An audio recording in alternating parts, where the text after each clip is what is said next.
कि उनको 3 गाड़ियां तोशाखाना से दे दी थी, जो बिल्कुल कानून के ख़िलाफ़ था। तो आज हमने जो रेफरेंस फ़ाइल किया है वो यही है कि जब आप एक M&A होते हैं, वो डिस्क्वालिफिकेशन के लिए हमने फ़ाइल किया है, क्योंकि जब आप M&A होते हैं और आप ओथ लेते हैं तो आप यही कहते हैं कि मैं ईमानदारी से और वफ़ादारी से कॉन्स्टिट्यूशन ऑफ पाकिस्तान की वफ़ादारी करूँगा, और उस पर जब आप हल्फ उठाते हैं। तो अब हुआ ये, आप लोगों ने ये गौर से टाइम स्केल भी समझनी है और ये कि हुआ क्या एग्जैक्टली, तो ये ज़रा आप आराम से ज़रा समझ लें। 2008 में 2013 तक PPP की गवर्नमेंट थी। जैसे मैंने आपको बताया कि प्रेसिडेंट आसिफ अली ज़रदारी प्रेसिडेंट थे। एक लॉ था जो 1970 में पास हुआ। उस लॉ के मुताबिक लॉ ये था, मैं आपको पढ़ दूं, ऑल एंटीक्स आइटम्स कार्स, मैं फिर से कहता हूं कार्स, गाड़ियां shall not be allowed to be purchased by the recipient, मतलब है कि आपको खरीदने की इजाज़त नहीं होती।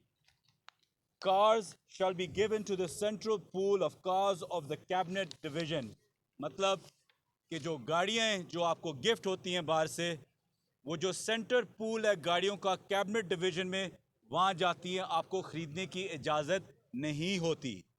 ये आप लोग वाज़े तौर पे समझ लें। इसके साथ साथ मैं ये भी मेंशन करता जाऊं कि एक paragraph 11 procedure of acceptance and disposal of gifts act भी है, जिसके अंदर ये लिखा हुआ है कि antique items and vehicles should not be allowed to be purchased. Antiques shall be placed in museums and displayed in official buildings of the government, and cars shall be placed in the central pool. जैसा कि मैंने आपको बताया कि जो antiques होती हैं वो या म्यूज़ियम में जाएंगी या जो गवर्नमेंट के बिल्डिंग्स हैं उसके अंदर जाएंगी, और जो गाड़ियाँ हैं वो जाएंगी अगेन कैबिनेट पूल के अंदर, और आपको उनको ख़रीदने की बिल्कुल इजाज़त नहीं है वाज़े तौर पे। अब हुआ क्या पाकिस्तान के साथ कि 14 फरवरी 2009 में सैयद यूसुफ रज़ा गिलानी प्राइम मिनिस्टर थे। उनको प्रेसिडेंट साहब हुक्म करते हैं कि आप मुझे ये 3 गाड़ियां बतौर जो मैं प्रेसिडेंट हूँ जो मैं इस्तेमाल कर रहा हूँ मुझे बड़ी पसंद आ गई हैं, इनको मेहरबानी करके आप मुझे डिस्काउंटेड रेट जो भी होता है आप तोशाखाना से मुझे ख़रीदने दें। क्योंकि वैलेंटाइंस डे था, आई थिंक प्राइम मिनिस्टर साहब कुछ ज़्यादा ही मेहरबान थे उस वक्त। उन्होंने रिलैक्सेशन के लिए एक समरी पास की जो बिल्कुल एक प्राइम मिनिस्टर को इजाज़त नहीं है। उनमें 3 गाड़ियां थी, 2 BMW, एक 750 Li, एक 760 Li और एक टोयोटा लेक्सस LX 470 थी। इन तीनों गाड़ियों को मूव करने के लिए एक समरी मूव हुई, और मिलिट्री सेक्रेटरी प्रेसिडेंट के आसिफ अली ज़रदारी ने उस वक्त section officer Toshakhana cabinet division को लिखा कि आप इनकी कीमत बताएं और हम इनकी कीमत तोशाखाना के अकाउंट में जमा कराते हैं। ये बिल्कुल गैर कानूनी था।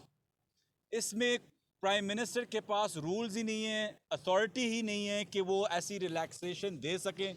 जब रूल्स के मुताबिक आप गाड़ियां कभी ख़रीद ही नहीं सकते, ना एंटीक्स ख़रीद सकते हैं।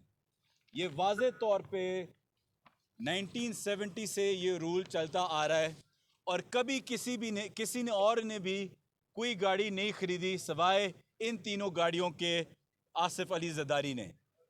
तो ये रूल सिर्फ एक इंसान के लिए, एक प्रेसिडेंट के लिए, प्राइम मिनिस्टर के ऊपर प्रेशर डाला गया प्रेसिडेंट हाउस से कि रिलैक्सेशन मुझे करा के दो। ये लोग बातें करते हैं कि ये तोशाखाना पे खानसा के ऊपर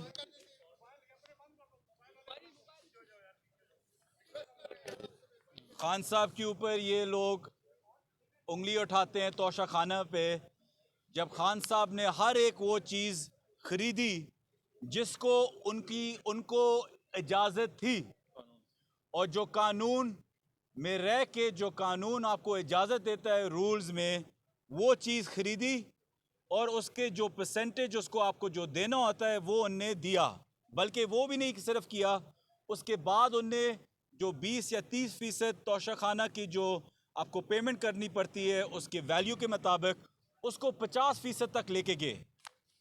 लेकिन किसी ने भी कभी ये नहीं उठाया कि 3 गाड़ियां जो पाकिस्तान, जो हुकूमत पाकिस्तान को गिफ्ट की गई और रूल्स के मुताबिक इस शख्स ने वो गाड़ियां खरीदी, तो आप लोगों को अंदाज़ा होना चाहिए कि ये शख्स एक एमएनए है।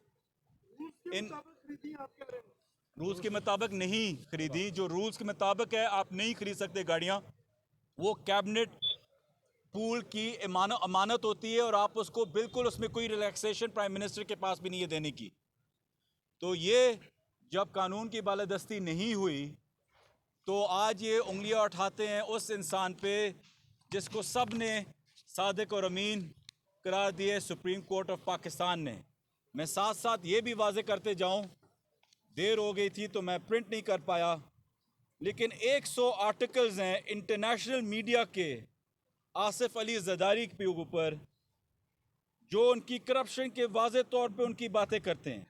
100 आर्टिकल्स, इसके अंदर मेन जो 11 हैं वो BBC, CNN, Washington Post, France 24, Al Jazeera, Reuters, Times UK, Guardian, foreign policy magazine, Bloomberg, New York Times, सिर्फ इनमें से जो 11 मेन है, वरना ये 100 आर्टिकल्स की लिस्ट पब्लिश आज इंशाल्लाह हो जाएगी, जिसके अंदर आसिफ अली जरदारी और उनकी करप्शन मिस्टर 10% से लेके आज तक पूरे इंटरनेशनल मीडिया पे डिस्प्ले हो चुकी है।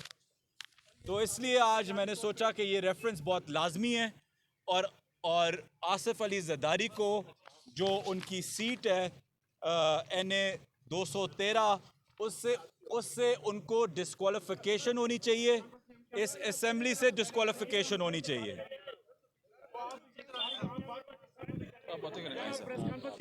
अच्छा जी।